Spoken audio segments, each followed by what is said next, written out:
Hi viewers, welcome to Basu ITM Anvi. So ಇವತ್ತಿನ ಕ್ಲಾಸಲ್ಲಿ ನಾವು ಮೈಕ್ರೋಸಾಫ್ಟ್ ಎಕ್ಸೆಲ್ ಶೀಟನ್ನು ಯೂಸ್ ಮಾಡಿಕೊಂಡು ಸೊ ಡೈಲಿ ಎಕ್ಸ್ಪೆನ್ಸಸ್ ಮತ್ತು ಇನ್ಕಮ್ ರಿಪೋರ್ಟ್ ಯಾವ ರೀತಿಯಿಂದ ಕ್ರಿಯೇಟ್ ಮಾಡಬೇಕು ಅನ್ನೋದು ಇವತ್ತಿನ ಟಾಪಿಕ್ ಆಗಿರುತ್ತೆ. ಓಕೆ ವ್ಯೂವರ್ಸ್, ಈಗ ನಾವು ಎಕ್ಸೆಲ್ ಶೀಟ್ ಅನ್ನೋದು ಓಪನ್ ಮಾಡ್ಕೊಳ್ಳೋಣ. ಸೊ ಎಕ್ಸೆಲ್ ಶೀಟ್ ಅನ್ನೋದು ಓಪನ್ ಮಾಡ್ಕೊಂಡಿದ್ದೀನಿ. ಈಗ ಫಸ್ಟ್ ಸ್ಟಾರ್ಟಿಂಗ್ ಬಂದು ಸೊ ಈ ಥರ ಎಲ್ಲ ಓಪನ್ ಆಗಿದೆಲ್ವಾ. ಫಸ್ಟು ಡೈಲಿ ಸ್ಲ್ಯಾಶ್ ಹಾಕಿ month expenses and income records. Okay, so next serial number 1 okay, next to date, next to details. Okay, next to expenses, next to income, next to balance. Okay, ಇದಾದ ನಂತರ next ಯಾವ month ಅಂತ ತಿಳ್ಕೊಳ್ಳೋಣ. ನಾವು ಉದಾಹರಣೆಗೆ ಒಂದು January month ಅಂತ ಹಾಕ್ತಾ ಇದ್ದೀನಿ. ಓಕೆ, ನೆಕ್ಸ್ಟು ಓಪನಿಂಗ್ ಅಥವಾ previous balance. Okay, so next ಬಂದ್ಬಿಟ್ಟು ಬ್ಯಾಲೆನ್ಸ್ ಅಂತ ಇದೆ ಅಲ್ವಾ. ಸೊ ಅಮೌಂಟ್ ಬಂದ್ಬಿಟ್ಟು 10,000 ಅಂತ ತಿಳ್ಕೊಳ್ಬೇಕಾಗುತ್ತೆ, ಬ್ಯಾಲೆನ್ಸ್ ಉಳಿದಿರೋದು.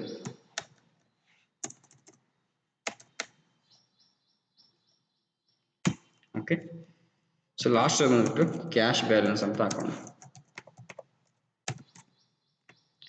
ಓಕೆ, ಈಗ ನಾವೇನು ಮಾಡೋಣ, ಸ್ವಲ್ಪ ಡ್ರ್ಯಾಗ್ ಅನ್ನೋದು ಮಾಡೋಣ. ಈಗ ಎಕ್ಸ್ಪೆನ್ಸಸ್ ಇಂದ ಓಕೆ,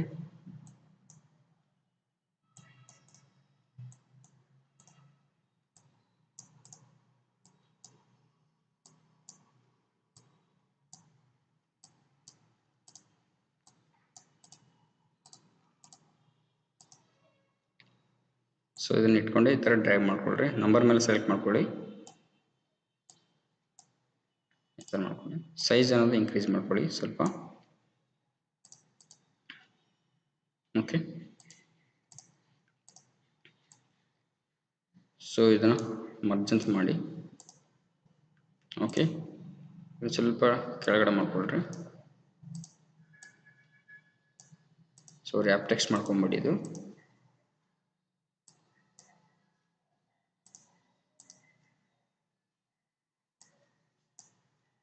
ಸೊ ಮಿಡಲ್ ಮಾಡ್ಕೊಳ್ಳಿ.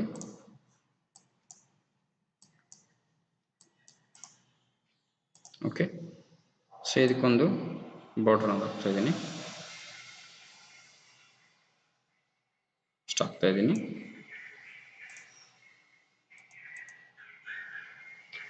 ಓಕೆ, ಇದಕ್ಕೊಂದು ಕಲರ್ ಫಿಲ್ ಮಾಡೋಣ. Styles,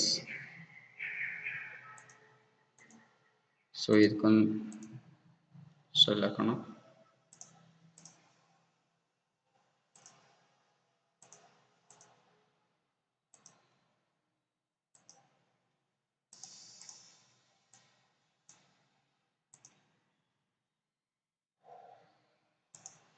okay,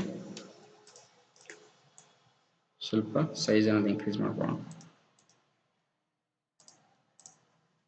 right, so serial number ಹಾಕೋಣ. ಈಗ ಸಾರಿ, ನಂಬರ್ 1, ನಂಬರ್ 2, ನಂಬರ್ 3 ಅಂತ ಹಾಕೋಬದಲು ನಾವೇನೋಣ ಇವೆರಡನ್ನ ಸೆಲೆಕ್ಟ್ ಮಾಡ್ಕೊಳ್ಳೋಣ.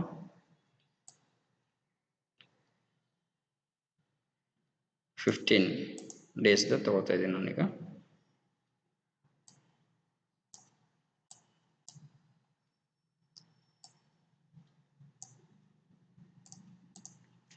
ಓಕೆ, ಡೇಟ್ ಬಂದ್ಬಿಟ್ಟು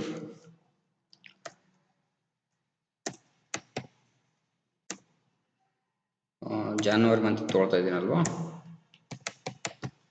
ಓಕೆ, ಸೊ ಡ್ರ್ಯಾಗ್ ರನ್ ಮಾಡಿ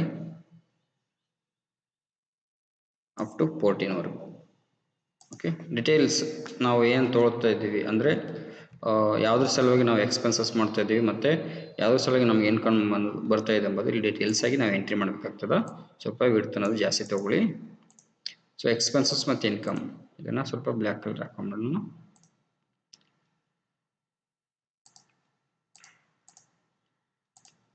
ಓಕೆ ವರ್ಸ್ ಈ ರೀತಿ ನಾವು ಹೆಡ್ಡಿಂಗ್ ಅನ್ನೋದು ಕ್ರಿಯೇಟ್ ಮಾಡ್ಕೊಂಡ್ವಿ.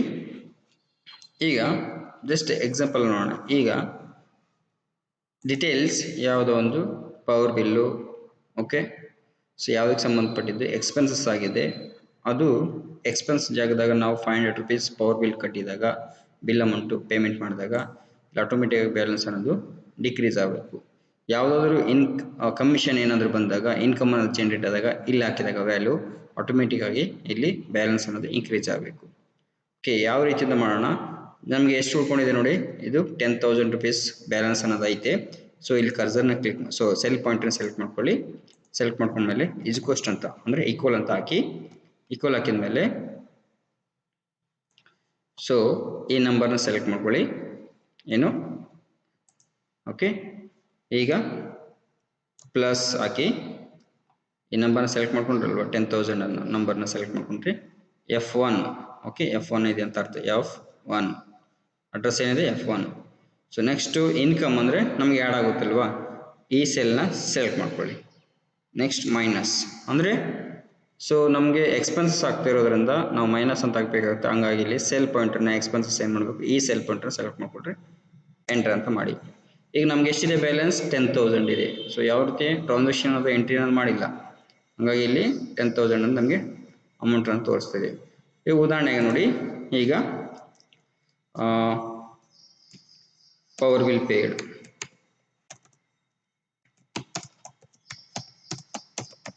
ಓಕೆ, ಇದಕ್ಕೆ ಸಂಬಂಧಪಟ್ಟಿದ್ದು 1ನೇ ತಾರೀಕಲ್ಲಿ ನಾನು 1ನೇ ತಾರೀಕಲ್ಲಿ ಜಾನ್ವರಿ ತಿಂಗಳ 2020 ಅಲ್ಲಿ ಏನು ಮಾಡಿದ್ದೀನಿ, ಪವರ್ ಬಿಲ್ ಅನ್ನೋದು ಪೇಮೆಂಟ್ ಮಾಡಿದ್ದೀನಿ. ಅದು ಎಕ್ಸ್ಪೆನ್ಸ್ ಬಂದುಬಿಟ್ಟು ಒಂದು 500 ರೂಪೀಸ್ ಆಗಿದೆ. ಓಕೆ, ನಮಗೆ ನೋಡಿ ಆಟೋಮೆಟಿಕ್ ಆಗಿ 9,500 ರೂಪೀಸ್ ಅನ್ನೋದು ತೋರಿಸ್ತಾ ಇದೆ. ಓಕೆ, ಸೊ ನೆಕ್ಸ್ಟ್ ನಮಗೆ ಇನ್ಕಮ್ ಆಗಿರುತ್ತೆ. ಸೊ ಇನ್ಕಮ್ ಯಾವುದಾದ್ರೂ ನೋಡಿ ಇಲ್ಲೇ ಹಾಕ್ತೀನಿ, ಸ್ಲ್ಯಾಶ್ ಹಾಕಿ. ಸೊ ಕಮಿಷನ್ ತೊಗೊಂಡಿದ್ದೀನಿ, ಅದೇ ಡೇಟಲ್ಲಿ commission receive. Okay, so power bill ಅನ್ನೋದು 500 ರೂಪೀಸ್ ಪೇಮೆಂಟ್ ಮಾಡಿದ್ದೀನಿ. ಇನ್ಕಮ್ ಅನ್ನೋದು ಏನಾಗ್ತಾ ಇದೆ, ಕಮಿಷನ್ ರಿಸೀವ್ ಆಗ್ತಾ ಇದೆ. ಅದೆಷ್ಟು, ಒಂದು 2,000, ಇಲ್ಲಾಂದರೆ ಒಂದು 1,500 ರೂಪೀಸ್ ಹಾಕೋಣ. 1,500 ಹಾಕಿದ್ರೆ ನಮ್ಗೆ ಎಷ್ಟು ಬರಬೇಕು, 11,000 ಅಂತ ಬರಬೇಕು. 1,500 ರೂಪೀಸ್. ಓಕೆ, ಎಷ್ಟು ಬಂತು ನಮಗೆ? 1,100 ರೂಪೀಸ್ ಅಂತ ಬಂತು.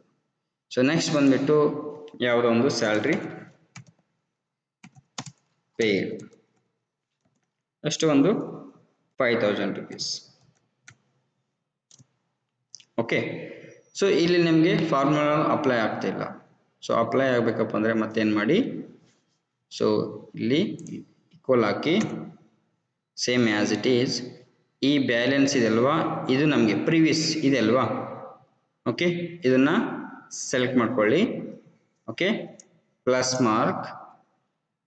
ಓಕೆ, ನೆಕ್ಸ್ಟ್ ಈ ಸೆಲ್ನ ಸೆಲೆಕ್ಟ್ ಮಾಡ್ಕೊಳ್ಳಿ, ಮೈನಸ್, ಮತ್ತು ಈ ಸೆಲ್ನ ಸೆಲೆಕ್ಟ್ ಮಾಡ್ಕೊಳ್ಳಿ, ಎಂಟರ್ ಅಂತ ಹಾಕಿ. ನಮ್ಗೆ ಎಷ್ಟು ಬಂತು? 6,000 ಅಂತೂ ಬ್ಯಾಲೆನ್ಸ್ ಬಂತು. ಓಕೆ, ಈಗ ನಾನು ಏನು ಮಾಡ್ತೀನಿ, ಇದನ್ನು ಸೆಲೆಕ್ಟ್ ಮಾಡಿಕೊಂಡು ಡ್ರ್ಯಾಗ್ ಅನ್ನೋದು ಮಾಡ್ತಾ ಇದ್ದೀನಿ.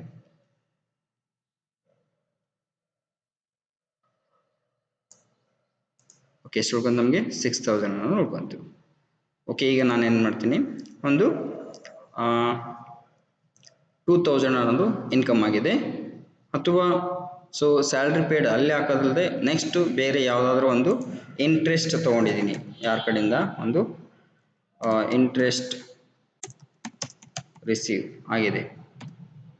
ಸೊ ರಿಸೀವ್ ಆಗಿದೆ ಅಂದರೆ ನಮ್ಗೆ ಇನ್ಕಮ್ ಆಗಿರೋದ್ರಿಂದ ಎಷ್ಟು ಬಂದಿದೆ, ಒಂದು 2,000 ಹಾಕೋಣ.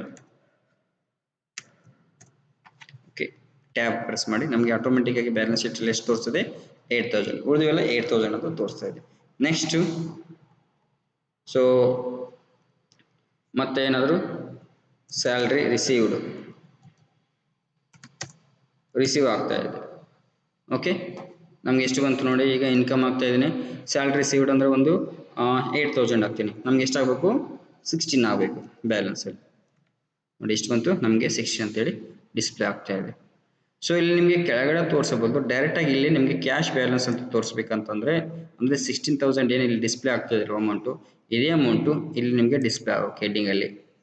ಸೊ ಹೆಡ್ಡಿಂಗಲ್ಲಿ ಡಿಸ್ಪ್ಲೇ ಆಗಬೇಕಂದ್ರೆ ನಾವೇನು ಮಾಡಬೇಕು, ಮತ್ತು ಕೆಳಗಡೆ ಹೋಗಿ ಚೆಕ್ ಮಾಡೋದು ಅವಶ್ಯಕತೆ ಇರಲ್ಲ, ಯಾಕಂದರೆ ಟ್ರಾನ್ಸಾಕ್ಷನ್ ಎಲ್ಲ ಮಾಡ್ತಾ ಇರ್ತೀವಲ್ಲ, ಮತ್ತು ಲಾಸ್ಟಲ್ಲಿ ಹೋಗಿ ಚೆಕ್ ಮಾಡಬೇಕಾಗುತ್ತೆ. ನಿಮಗೆ ಹೆಡ್ಡಿಂಗಲ್ಲೇ ಇಲ್ಲಿ ತೋರಿಸ್ಬೇಕಪ್ಪ ಅಂತಂದರೆ ಏನು ಮಾಡಬೇಕು, ಈಕ್ವಲ್ ಹಾಕಿ ಇದನ್ನು ಸೆಲೆಕ್ಟ್ ಮಾಡಿಕೊಟ್ರಿ ಸೆಲ್ನ. ಓಕೆ, ಎಂಟರ್ ಅಂತ ಮಾಡಿ. ಓಕೆ, ಎಂಟರ್ ಮಾಡಿದಾಗ ಏನಾಗ್ತೀವಿ, ನಮಗೆ 16,000 ಬ್ಯಾಲೆನ್ಸನ್ನು ತೋರಿಸ್ತಾ ಇದೆ. ಓಕೆ, ಈಗ ನೆಕ್ಸ್ಟ್ ಏನು ಮಾಡ್ತಾ ಇದ್ದೀನಿ ನಾನು, ಸೊ ಯಾವುದಾದ್ರೂ ಒಂದು ಎಕ್ಸ್ಪೆನ್ಸಸ್ ಅಮೌಂಟ್ ಅನ್ನೋದು ಪೇಮೆಂಟ್ ಆಗಿದೆ. So EMI paid, so expenses ಆಗ್ತದೆ, ಪೇಮೆಂಟ್ ಆಯಿತು. ಸೊ ಇಲ್ಲಿ ನಾನು ಒಂದು 6,000 rupees ಎಕ್ಸ್ಪೆನ್ಸಸ್ ಆಗಿದೆ ಅಂತ ತಿಳ್ಕೊಳ್ರಿ. EMI ಪೇಮೆಂಟ್ ಆಗಿದೆ 6,000. ನೋಡಿ ವ್ಯೂವರ್ಸ್, ಇಲ್ಲಿ ಆಟೋಮೆಟಿಕಲಿ ಡಿಕ್ರೀಸ್ ಆಗಿದೆ ವ್ಯಾಲ್ಯೂ. ಓಕೆ, ಮತ್ತೆ ಇನ್ಕಮ್ ಆಗಿದೆ ಯಾವುದಾದ್ರೂ ಒಂದು ಅವತ್ತಿನ ದಿನ ಡೇಟ್, ಸೇಮ್ ಡೇಟಲ್ಲಿ ಇನ್ಕಮ್ ಆಗಿರೋದ್ರಿಂದ ನಾ ಏನು ಮಾಡ್ತಿದ್ದೀನಿ, ಇಲ್ಲಿ ಸ್ಲ್ಯಾಶ್ ಹಾಕಿ. ಓಕೆ, ಇಲ್ಲಿ ಸೊ ಕಮಿಷನ್ ರಿಸೀವ್ ಆಗಿದೆ. ಸೊ ಟ್ಯಾಬ್ ಪ್ರೆಸ್ ಮಾಡಿ ಎಷ್ಟು ಬಂತು ನಮಗೆ ಕಮಿಷನ್ ಅವತ್ತಿನ ದಿವಸ ಅಂದರೆ ಒಂದು 5,000 rupees ಬಂದಿದೆ ಅಂತ ತಿಳ್ಕೊಳ್ಬೇಕು. ಎಂಟರ್ ಮಾಡಿ, ನಮಗೆ ಎಷ್ಟಾಯಿತು, 15,000 rupees ಅನ್ನೋದು ಕ್ಯಾಶ್ ಬ್ಯಾಲೆನ್ಸ್ ಆಯಿತು. ಸೊ ಈ ರೀತಿಯಿಂದ ನಾವು ಕ್ಯಾಶ್ ಬ್ಯಾಲೆನ್ಸ್ ಅನ್ನೋದು ನೋಡ್ಕೊಳ್ಬೋದು. ಸೊ ನೆಕ್ಸ್ಟ್ ಅದೇ ರೀತಿ ಯಾವುದಾದ್ರು ನೋಡಿ, ಈಗ ಬೇರೆ rent paid. So rent paid ಅನ್ನೋದಕ್ಕೆ ನಮಗೆ ಪೇಮೆಂಟ್ ಆಗ್ತಿರೋದು ಅಂದರೆ ನಮಗೆ ಎಕ್ಸ್ಪೆನ್ಸಸ್ ಆಗ್ತಾ ಇದೆ. ಎಷ್ಟು, ಒಂದು 7,000 rupees. ಟ್ಯಾಬ್ ಅನ್ನೋದು ಪ್ರೆಸ್ ಮಾಡಿ, ನಿಮ್ಗೆ ಎಷ್ಟು ಉಳ್ಕೊಂತು, 8,000 rupees. ಬ್ಯಾಲೆನ್ಸ್ ಎಷ್ಟು ಉಳ್ಕೊಂತು ಇಲ್ಲಿ, 8,000 rupees. Okay, next rent received.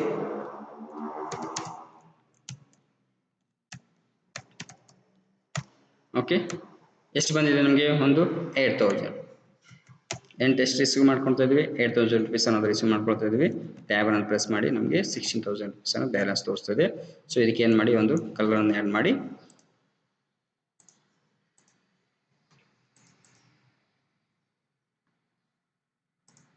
Okay,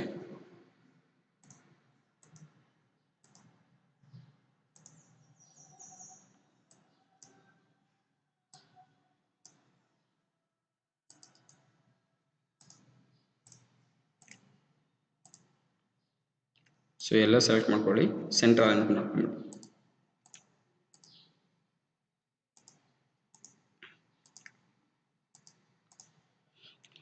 okay, so ಇದು 16,000 ಆಯಿತು. ಸೊ ನೋಡಿ ವ್ಯೂವರ್ಸ್, ಈ ಥರ ನಾನು ಕೆಳಗಡೆ ಸ್ಕ್ರೋಲ್ ಡೌನ್ ಮಾಡ್ದಂಗೆಲ್ಲ ಮೇಲೆ ನಮಗೆ ಹೆಡ್ಡಿಂಗ್ ಅನ್ನೋದು ಹೋಗ್ತಿದೆ. Daily, month, expenses and income records ನೋಡಿ ಇದು ಮೇಲೆ ಹೋಗ್ತಾ ಇದೆ. ಸೊ ಇದು ಹೋಗಬಾರ್ದಪ್ಪ ಅಂತಂದ್ರೆ ನಾವೇನು ಮಾಡಬೇಕು, ಫ್ರೀಸ್ ಅನ್ನೋದು ಮಾಡಬೇಕಾಗುತ್ತೆ. ನೋಡಿ, ಫ್ರೀಸ್ ಮಾಡಬೇಕಾದ್ರೆ ನಾವು ಯಾವುದನ್ನು ಸೆಲೆಕ್ಟ್ ಮಾಡ್ಕೊಬೇಕಪ್ಪ ಅಂದರೆ daily, month, expenses and income records ಈ ರೋವನ್ನು ಉಳ್ಕೊಳ್ಬೇಕು, ಮತ್ತು serial number, date, details, expenses ಈ ರೋವನ್ನು ಉಳ್ಕೊಬೇಕು. ಇವೆರಡು ರೋವನ್ನು ಉಳ್ಕೊಳ್ಬೇಕಾದ್ರೆ ನಾವು ಫಸ್ಟ್ ಇಲ್ಲಿ ಸೆಲೆಕ್ಟ್ ಮಾಡ್ಕೊಳ್ಳಿ. ಸೊ ಸೆಲೆಕ್ಟ್ ಮಾಡಿದ ನಂತರ ವ್ಯೂ ಟ್ಯಾಬಲ್ಲಿ ಹೋಗಿ, ವ್ಯೂ ಟ್ಯಾಬಲ್ಲಿ ಬಂದು ಫ್ರೀಸ್ ಪ್ಯಾನಲ್ಸ್ ಅಂತಿದೆಯಲ್ಲ ಅದನ್ನು ಸೆಲೆಕ್ಟ್ ಮಾಡ್ಕೊಳ್ಳಿ. ಓಕೆ, ಫ್ರೀಸ್ ಪ್ಯಾನಲ್ಸನ್ನು ಸೆಲೆಕ್ಟ್ ಮಾಡ್ಕೊಳ್ಳಿ. ಸೊ ನೋಡಿ ವ್ಯೂವರ್ಸ್, ಈಗ ನಾನು ಮೇಲಕ್ಕೆ ತೊಗೊಂಡು ಹೋಗ್ತಾ ಇದ್ದೀನಿ. ನೋಡಿ, ಅವೆರಡು ಹೆಡ್ಡಿಂಗ್ ರೋ ಏನಿದಾವಲ್ಲ ಇವೆರಡು ಮಾತ್ರ ಉಳ್ಕೊಂಡಿದೆ, ಉಳಿದೆಲ್ಲ ರೆಕಾರ್ಡ್ಸ್ ಹೋಗ್ತಾ ಇದೆ. ಸೊ ಅದೇ ರೀತಿ ಇಲ್ಲಿ ನೋಡಿ, ಈಕ್ವಲ್ ಅಂತ ಹಾಕ್ತೀನಿ, ಇದನ್ನು ಪ್ಲಸ್ ಮಾಡೋಣ. ಈಸ್ ಕೋಸ್ಟ್ ಅಂದರೆ equal sum. So open bracket. So ಇಲ್ಲಿಂದ ನಮಗೆ ಟ್ರಾನ್ಸಾಕ್ಷನ್ ಆಗುತ್ತೆ. ಇಲ್ಲಿ ನೋಡಿ ವ್ಯೂವರ್ಸ್, D3 ಇಂದ ಸೆಲೆಕ್ಷನ್ ಮಾಡಿಕೊಂಡು ಕೆಳಗಡೆ ಅಪ್ ಎಲ್ಲಿವರೆಗೆ ಬೇಕಾಗಿದೆ ನಮಗೆ, 14 ಡೇಟ್ವರೆಗೂ. ನೀವು 1 ಮಂತ್ದು ಮಾಡ್ಕೊಳ್ಬೋದು, ಎಕ್ಸಾಕ್ಟ್ ಆಗಿ 1 ಮಂತ್ದು ನೀವು ಮಾಡ್ಕೊಳ್ಬೋದು. ಜಸ್ಟ್ ನಾನು ಎಕ್ಸಾಂಪಲ್ಗೋಸ್ಕರ ನಿಮಗೆ 14 ಡೇಟ್ವರೆಗೂ ನಾನು ತೊಗೊಂಡಿದ್ದೀನಿ ಅಷ್ಟೇ.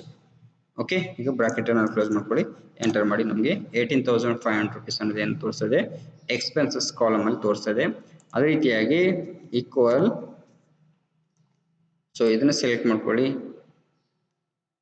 ಸೊ ಇಲ್ಲಿಗೆ ಕ್ಲೋಸ್ ಮಾಡ್ಕೊಳ್ಳಿ. ಸಾರಿ, ಈಕ್ವಲ್ಸ್ ಸಮ್. ಸೊ ಈ ರೇಂಜ್ಲಿಂದ ಸೆಲೆಕ್ಟ್ ಮಾಡಿಕೊಂಡು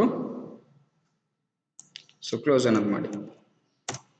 ಓಕೆ, 24,500 rupees ಅನ್ನೋದು ನಮಗೆ ತೋರಿಸ್ತಾ ಇದೆ. ಓಕೆ, ಸೊ ನೆಕ್ಸ್ಟ್ ಬಂದುಬಿಟ್ಟು ನಾನು ಬೇರೆ ರೆಕಾರ್ಡ್ಸ್ ನೀವು ಬೇಕಾದ್ರೆ ಎಂಟ್ರಿ ಮಾಡ್ಬೋದು ಈ ರೀತಿಯಿಂದ.